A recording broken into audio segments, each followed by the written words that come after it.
Hey y'all, hey! So it is my review of WrestleMania 8, 1 through 8 so far, and I am going to start this off by telling you guys that from 1 to 8 so far blows the other ones out of the water. Because WrestleMania 8, let me get started into this. So first of all, unlike WrestleMania 7, the first few matches on this card got me so hyped. After the first match, which was between Shawn Michaels and Tito Santana, but at this point, by WrestleMania 8, Tito Santana being called El Matador. I have said this previously, Tito Santana never really did anything for me. I understand that he was great in the ring, but he was kind of just like prototype guy A. Holy, this match as El Matador against Shawn Michaels was stunning. Queen Sherry, Sensational Sherry, Scary Sherry, whatever you want to call her. This is when Shawn Michaels was heel. He broke away from Marty Jannetty. WrestleMania 8 was his first WrestleMania as a single star. You can see why this man became the way that he is, like such a huge name, because he pulled some stuff out of El Matador, previously known as Tito Santana, brought some stuff out of Shawn Michaels, HBK. HBK at this time was wearing I'm Too Sexy for This Crowd on the back of his jacket. It was just classic as we know him, HBK. It was such a phenomenal match. It was the best way to start a WrestleMania. Seeing him come out of those big, colorful walkway and the doors, and it was so good, and I loved that they started with this match. The next match on this card is the second match in The Undertaker's streak, and again, I will say this again, this was Jake the Snake Roberts coming in and just being magnificent. So we got The Undertaker beating Jake the Snake. Very obvious, we're already in 2023. We know what the Undertaker streak looks like.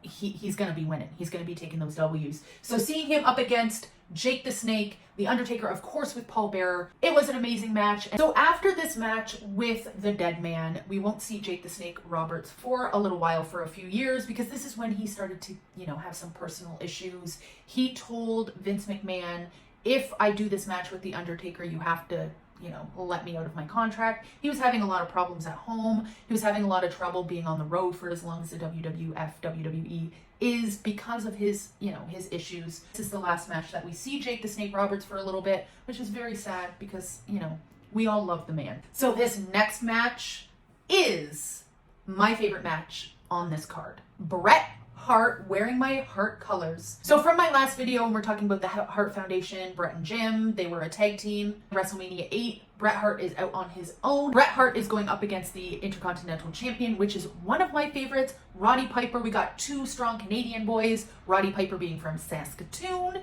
and Bret Hart being from Alberta, Calgary. So of course, I just love it for the Canadian love. So IC champion was Roddy Piper. This was a really emotional match. At one point watching this, I'm like, do these men really hate each other right now? And the acting and the facial expressions, the hard hits, Bret Hart was busted open. When I say everywhere, all over the mat. You see it for the rest of WrestleMania. It's a beautifully done match. I mean, when you get Roddy and Bret in the ring together or apart, it's gonna be magic. And Bret Hart did end up winning, and what I absolutely loved is when they were leaving the ring, they were walking down the ramp together, arm in arm, hugging. I absolutely love this match. I love both of these men. It's now one of my favorite matches like ever. So now going from one of my favorite matches from WrestleMania 8 to my least favorite match, and that is the 8-man tag match. That is Boss Man, Big Boss Man, if you nasty, Virgil, Sergeant Slaughter, and Jimmy Duggan defeating the Mountie, the Nasty Boys, and the Repo Man. I mean, do I really have to say anything else? Like, it just, first of all, it's a mess. Second of all, like, okay, the Nasty Boys, love ya. Virgil, Big Boss Man, I started to love ya. Jim Duggan, there's some big names in this match. Actually, now that I read it back out, I'm like, honestly, we gotta point this out again, because every WrestleMania, Jimmy Hart is there in the corner of the Mountie, the Nasty Boys, the Repo Man. Ended up losing, so sorry, Jimmy Hart, for your damn luck. I could have went without seeing this for the rest of my life. Hands down, still saying WrestleMania 8 is my faves so far, but that match is a skipper. Now we are going to get into another magnificent match, and if you were in my live, I do still apologize because this match started off slow and I was like, what's going on here? It was Randy Savage versus Ric Flair for the WWF Championship.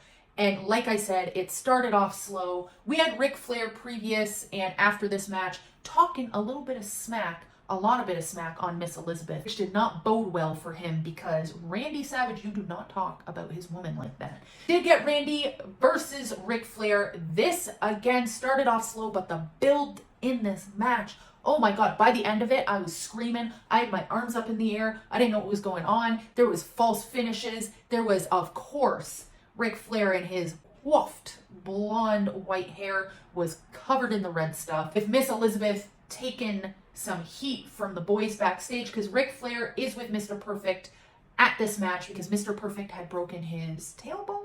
He wasn't wrestling at this point, so he was just with Ric Flair, and they are great backstage together. Ric Flair, Mr. Perfect cutting promos. Savage did defeat Ric Flair. 2, 3.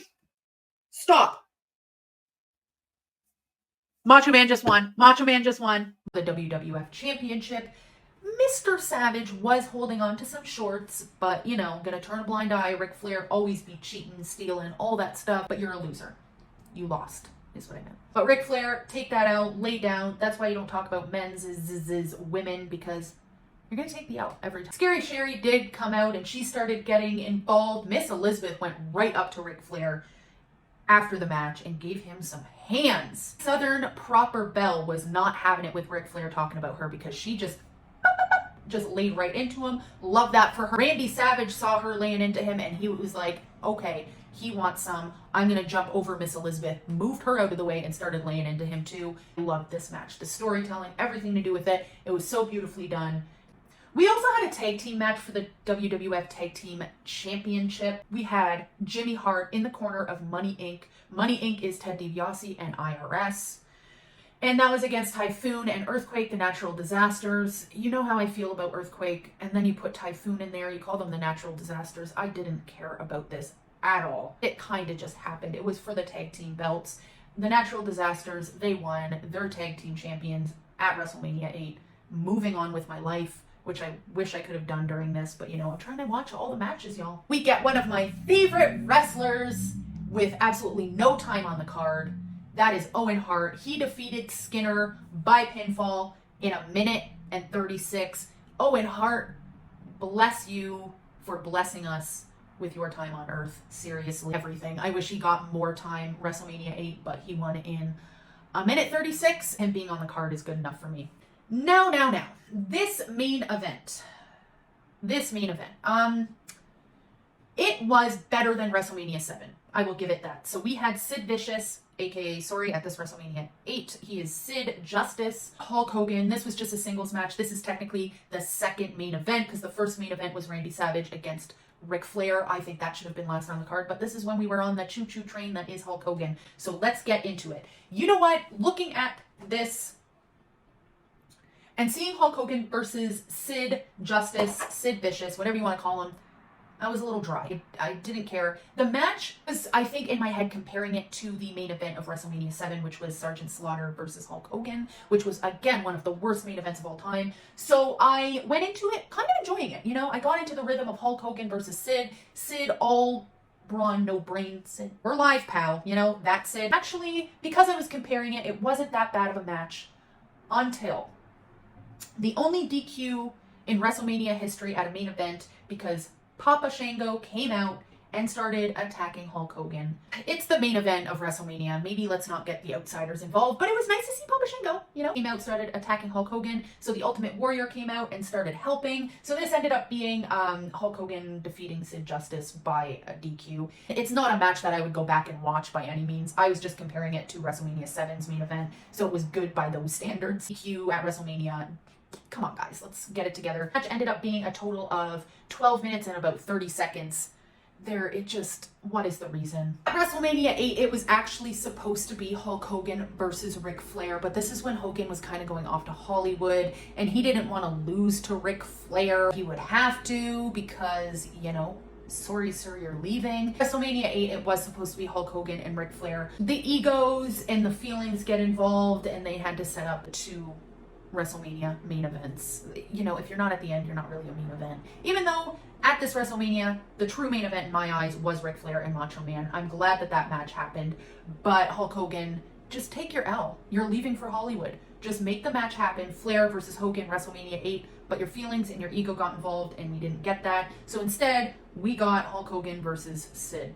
Do business, my friend, do business. But we all know how Hulk Hogan be. That is it, WrestleMania 8. I am giving WrestleMania 8. Ooh, did I love WrestleMania 8? I sure did. There was a few things, Hulk Hogan versus Sid. There was the 8-man tag match that I did not love. But overall, the storytelling, the emotion, the matches, this is the first WrestleMania that I've watched 1 through 8 where time passed so fast. I'm going to give WrestleMania 8 an 8.6 out of 10. I had a good time.